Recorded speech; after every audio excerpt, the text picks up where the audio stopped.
அரசியல் அரங்குல இந்த ஆளுமை செலுத்தக்கூடிய சக்தியை முஸ்லீம் சமூகம் இழப்பதற்கு என்ன காரணம்?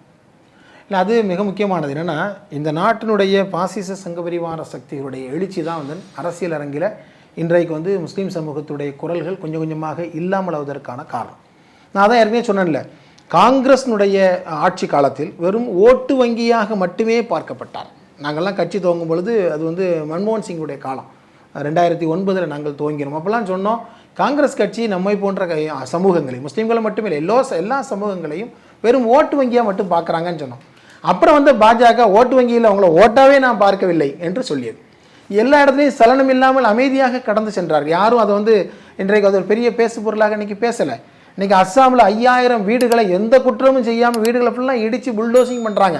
அவர்களுக்கு புல்டோசிங் பாபான்னு பெயர் வைக்கிறாங்களே ஒழிய ஏன் இவ்வளவு அநீதி நடந்தது என்று நீதிமன்றங்களும் கேட்கவில்லை, யாரும் கேட்கவில்லை. எனவே கொஞ்சம் கொஞ்சமாக அச்சுறுத்துவதின் விளைவாக அவர்களுடைய அதிகாரத்திலிருந்து அவங்களை 2ஆம் பட்சமாக மாற்றுறது.